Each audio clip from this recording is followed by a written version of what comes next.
We have a wonderful group of youth and young adults doing mission in our name.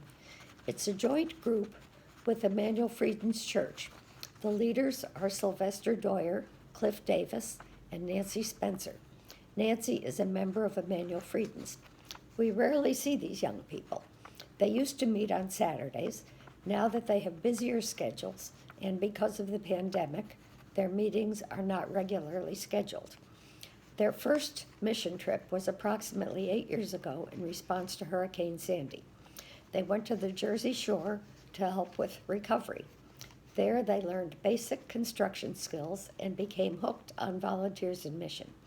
Since then, they've helped with disaster recovery in North Carolina and West Virginia, helped prepare disaster supplies at Mission Central in Pennsylvania, and have done community work in Kentucky, Chicago, and Schenectady.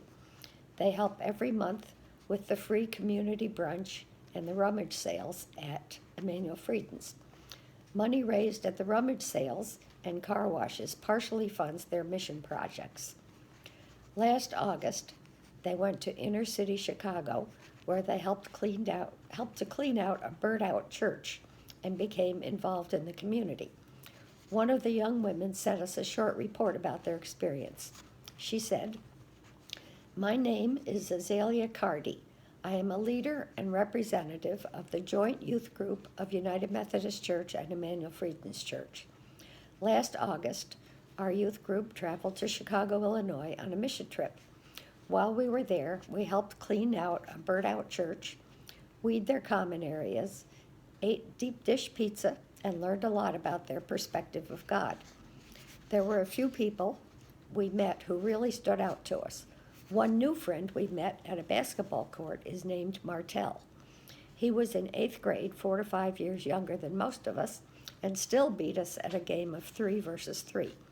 The other person who really stood out was Pastor Brad. My peers and I say he was selfless and compassionate. He really cared about his community and gave his all to give back to it. A few highlights of our trip were the swimming, the manual labor, and being allowed to break the printer. We ranked deep dish as a 6.5 to 7 on our list of favorite foods. We all had a good nap to and from Chicago on the 15-hour train ride. Overall, most of us enjoyed the trip, and we are glad to share it. The pre-pandemic trips to Mission Central were intergenerational and were enjoyed by all. I went on one of them.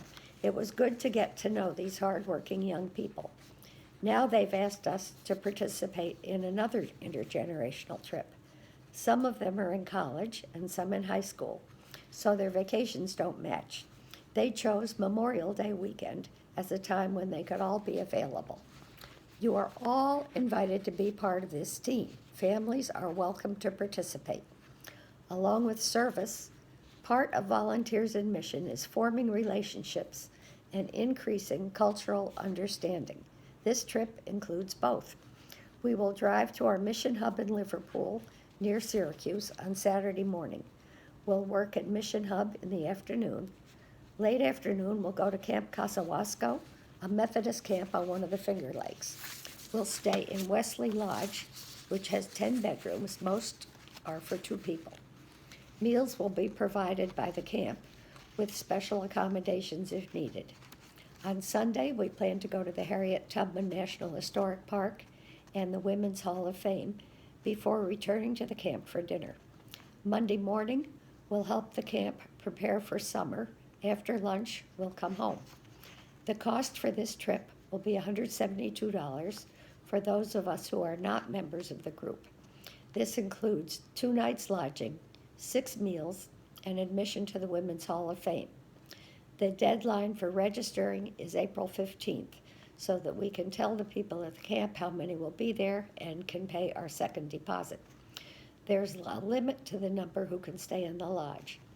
I will have packets of paperwork available the next few Sundays, and I can email paperwork to anyone who requests it.